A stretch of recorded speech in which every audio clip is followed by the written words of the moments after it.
Hello, I am Professor Rathod. Today I am going to discuss on the topic of boiler classification. Now under this we will see what is boiler, what is need of the boiler, and the classification of boiler we will see. The boilers are nothing but called as a steam generator. Now in this you can see the different parts or the different mountings which are required for smooth functioning of the boiler. We will see the next actually what is boiler. Boiler is an apparatus to produce steam. Thermal energy released by combustion of the fuel is issued to make steam at the desired temperature and pressure. Steam produced is used for generating power in steam engine or steam turbines, heating the residential and industrial buildings, performing certain processes in the sugar mills, chemical and textile industries. The steam used for now the selection of the boiler, steam generation, floor area available, the working pressure and quality of steam, accessibility of repair and inspection, comparative initial cost, the fuel and water available, operating and maintenance cost. So on the basis of this parameter the boilers can be selected. Now what are the boiler properties? There are some different properties, namely safety, accessibility, capacity, efficiency. It should be simple in construction, its initial cost and maintenance cost is low, it should be capable of quick starting and loading. These are some of the properties of the boiler. Now we will see under the heading of this the classification boiler. The boiler can be classified as number one, according to geometric orientation.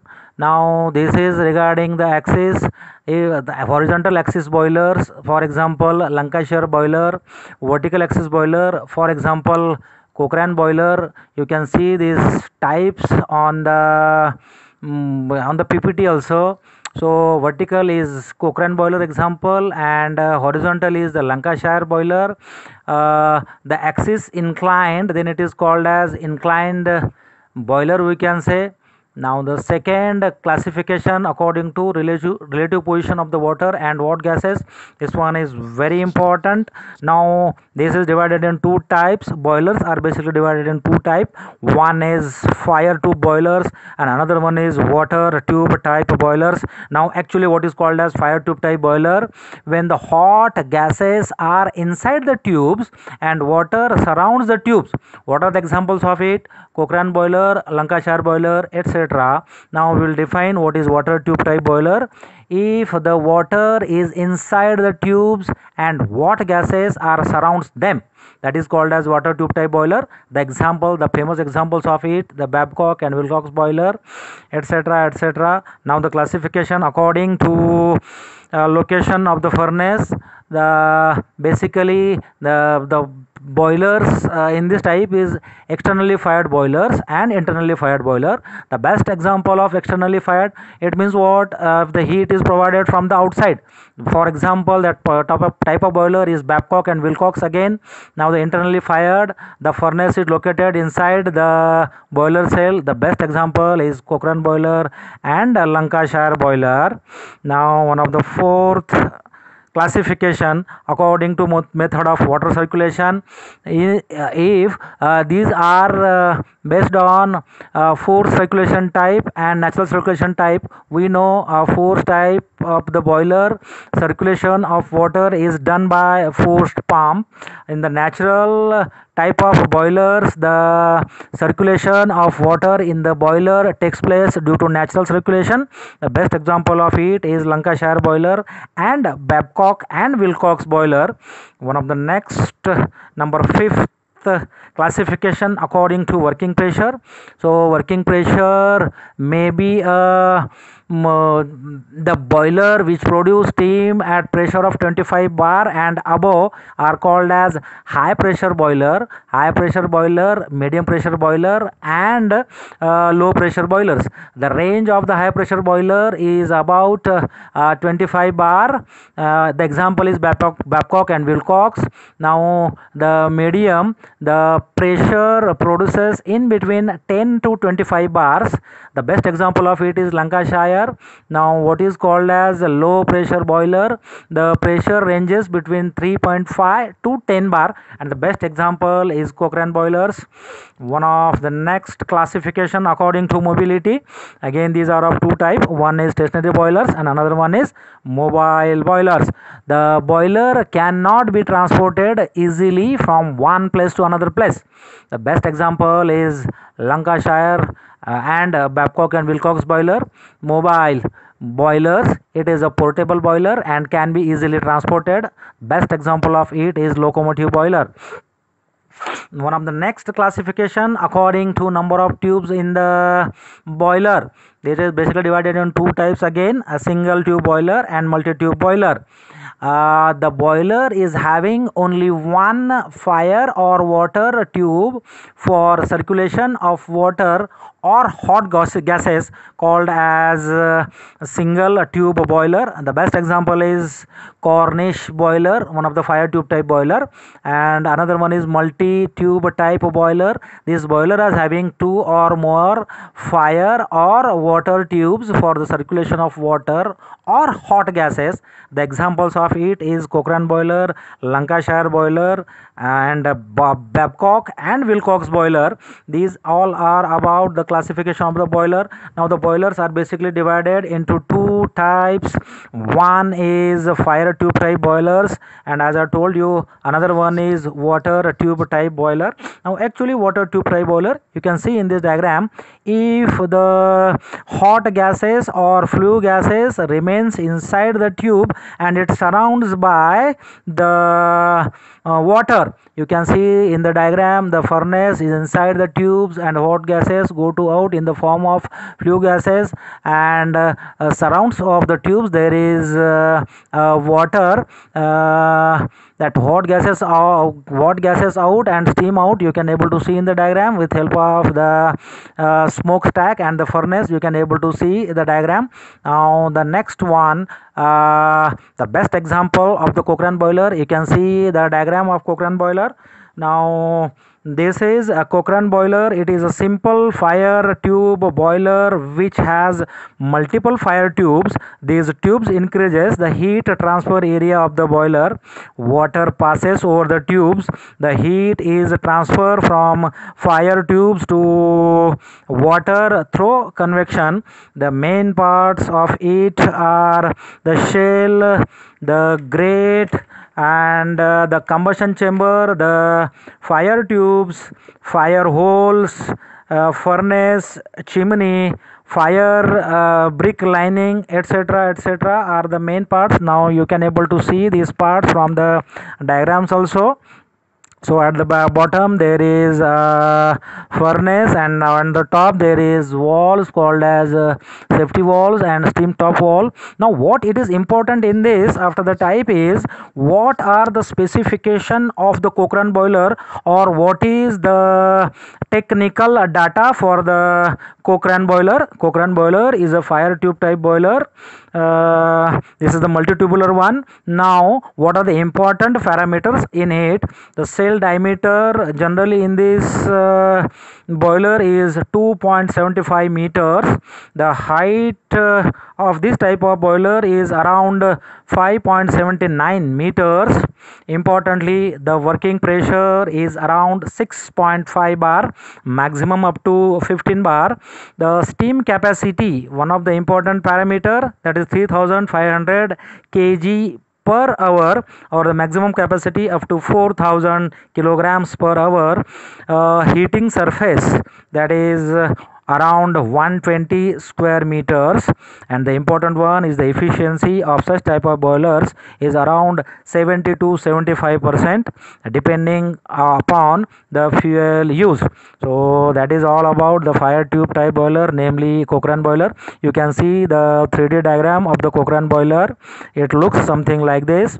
Now one of the next important type of boiler is water tube type boilers. Now you can see in the diagram, if the water contains inside the tube and surrounds by the flue gases, you can see the water is into the pipes. That water is going to become the steam when it is going out. If it surrounds by the furnace, you can able to see from this diagram how the hot gases is going out. The smoke stack is there, water pipes are there. So this is the diagram of water tube type boiler. One of the best example of Babcock and Wilcox boiler. The important parts of Babcock and Wilcox boiler are, you can see the drum. The important parts are drum. You can see in the diagram, that is downtake header, then uptake header, then water tubes. Then the next part is baffle plates. Then at the bottom there is a grate. A grate is such a part on which burning of the solid of the fuel takes place. That is the platform. That part is great. Then the mud collectors, then feed check wall, then the dampers. You can able to see in the diagram at the right bottom corner there is one part called as damper.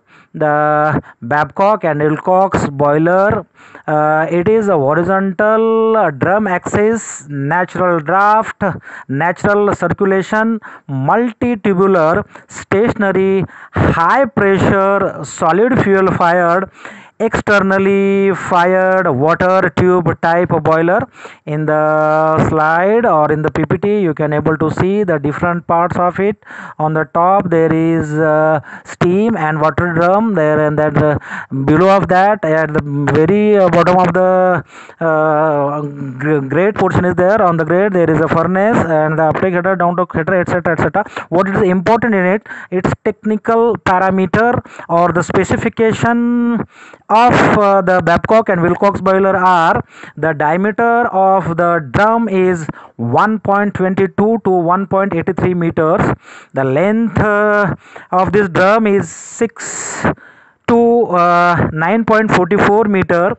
Size of water tubes 7.62 to 10.16 centimeter. The size of superheater is 3.84 to 5.71 centimeter. The working pressure is maximum 40 bar. The steaming capacity is 40,000 kilograms per hour maximum.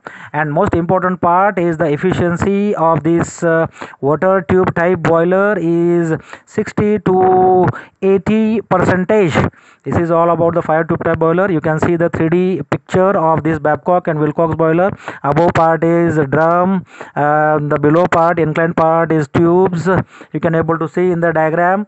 Now the next, what it is important for the examination point of view or for the better understanding point of view, the main difference between the water tube type boiler and fire tube type boiler. The very first point is, what is water tube type boiler? Water circulates inside the tubes which are surrounded by the hot flue gases from the furnace. And what is fire tube type boiler? The hot fire or the hot gases from the furnace passes through the tubes which are surrounded by the water. Now these are the first point is definition of what is water tube type boiler and what is fire tube type boiler. Now the next important difference is, it generates the steam at the higher pressure. Pressure is up to 165 bar, and for the fire tube type boiler it is around 25 bar. Now the third important point is generation of steam is high, up to 450 tons per hour, and the same point for the fire tube type boiler is generation of steam is low, up to 9 tons per hour. Now the important is the efficiency for the water tube type boiler is 90%, and the efficiency for fire tube type is, as I told, that is up to 75%. It means the water tube type has having the higher efficiency than the fire tube type of boiler.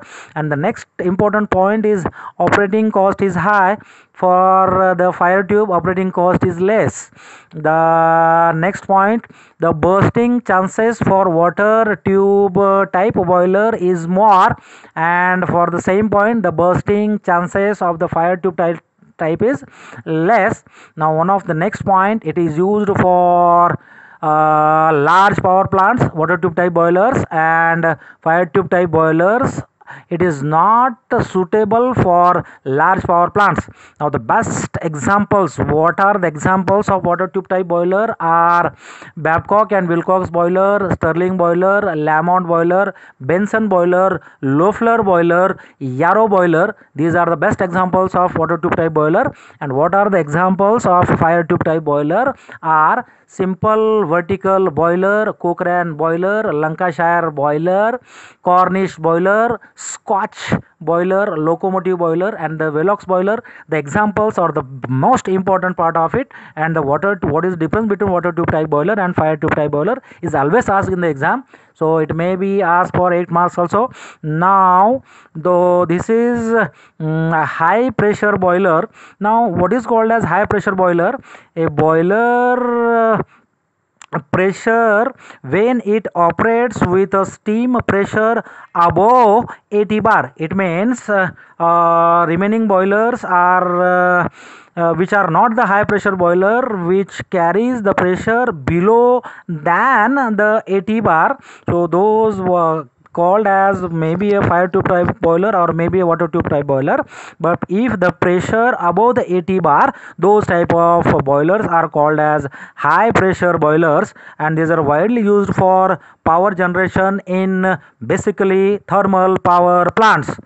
Now you can see its data or the technical data. You can say for the high pressure boiler, steam capacity is 30 tons per hour to 650 tons per hour, and above the pressure is up to above 80 up to the 160 bar, and it can be more.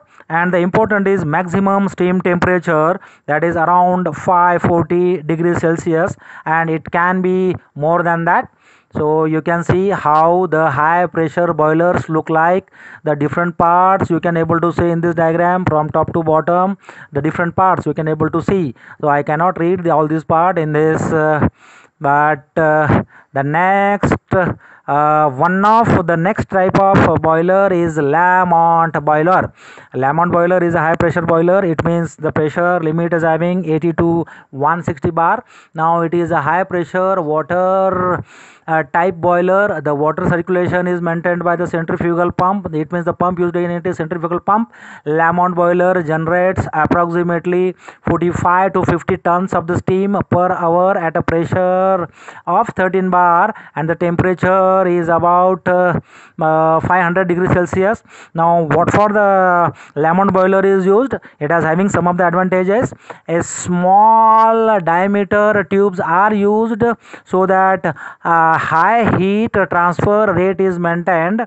The multiple tube circuit gives flexibility for suitable location of heat transfer equipment. Now we can able to see the Lamont boiler in the picture. So there are the different parts from top to bottom. You can able to see the hot air to the combustion chamber, that is the blower. Important part is air preheater. Then below the air preheater, inside of the Lamont boiler, there is economizer. Below that there is convective type of evaporator, and below to that there is superheater.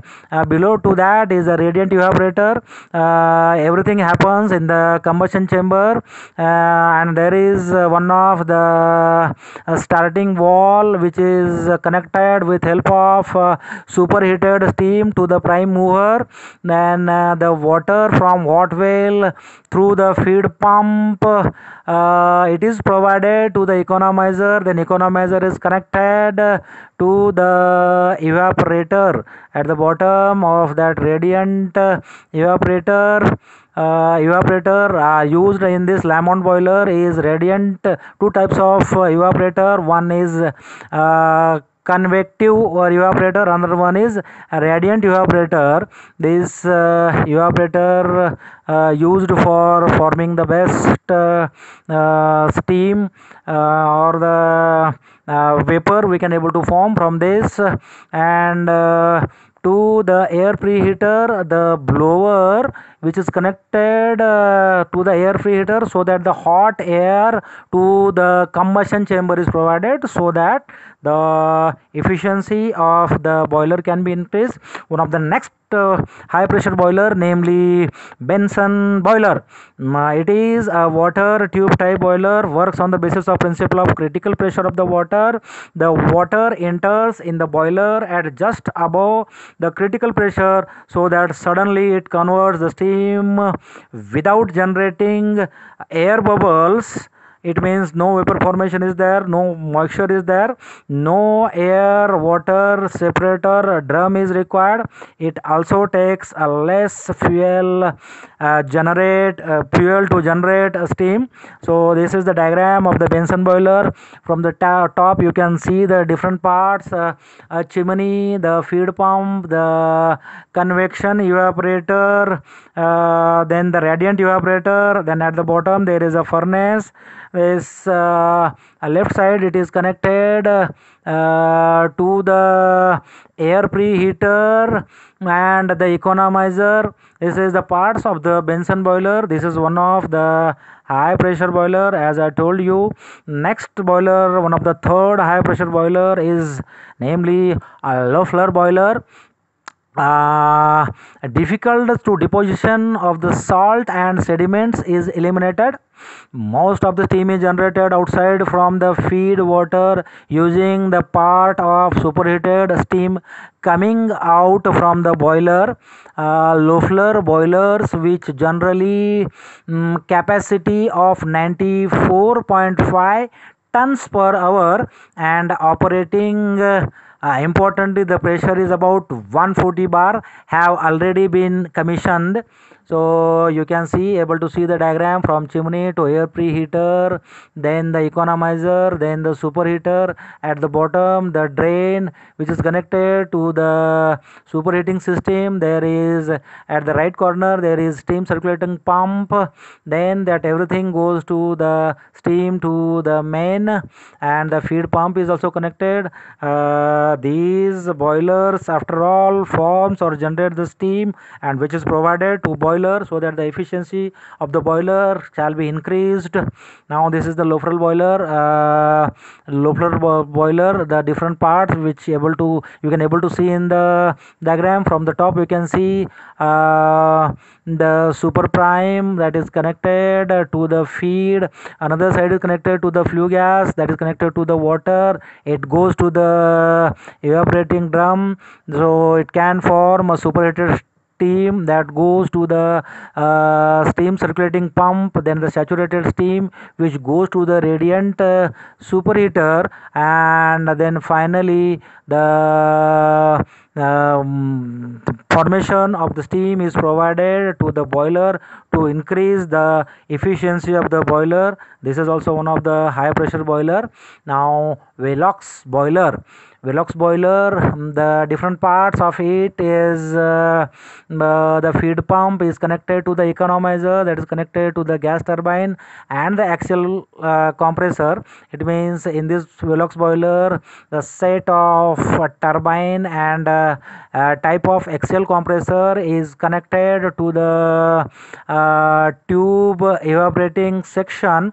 Another side of this we can say the economizer is connected to the water circulating pump, then it is connected to the steam separating section, then it goes to convection superheater, so that the better formation of steam and better formation of steam at the high pressure which goes to the boiler, so that the efficiency of the boiler can be increased.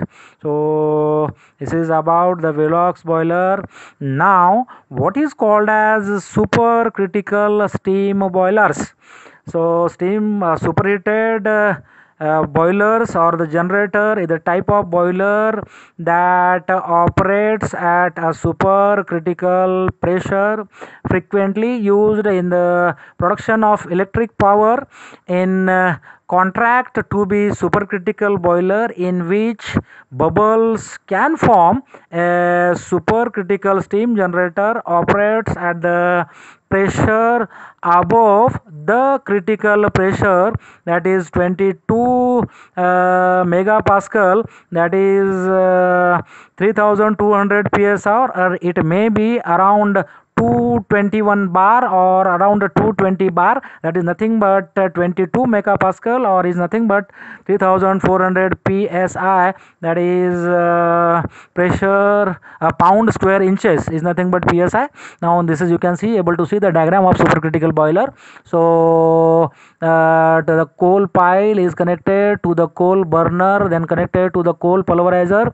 It means pulverizer is a form of powder form of this coal that is connected with help of air that goes to the actual boiler. Inside of the boiler there is the coil inside of it, then that goes to the connection of steam turbine. So with help of steam turbine, basically there is a generation of electricity with help of turbine, as turbine is coupled with the generator which can be supplied to the high voltage electricity, and then the remaining form of steam which goes to the condenser, as the condenser which one is connected next to the turbine, the low pressure steam which is goes to the condenser, as the water is supplied to the condenser. So there is that vapor or the steam is going to convert it into the water. That water goes inside the boiler again, so that there is a formation of steam, and that boiler is again connected to the selective catalytic reduction, that is NOx, that is nitrogen oxide removal. Then that one is in the diagram you can able to see the particulate removal, that is fly ash, and then the scrubber, that is SO2 removal, that is sodium oxide, sulfur oxide removal is there. It means there is in the supercritical boiler, if it maintains the pressure around 221 bars and temperature above the 540 degrees Celsius, by that time there is removal of this NOx as well as SO2, and then that everything is connected to the exhaust stack, also called as chimney, which carries the flue gases, it means the burned gases, which will become a low weight density, and due to the outer or the pressure from the chimney which will goes to the atmosphere at the high height or the high in the atmosphere, so that there should not be pollution in the levels of the ground, and it should not be hazardous for the human, for the animals, and for the plants. So that is the use of the chimney. And finally the flue gases or the burned gases which should be removed in the atmosphere or just allowed in the atmosphere. So that is about the supercritical boilers. So I think so in this presentation I have completed what are the basic classification, the selection of boiler, the criteria of boiler. Basically there are two types of boiler. One is fire tube type boiler, another one is water tube type boilers, and what are the high pressure boiler and what are the supercritical boiler. So thanks for your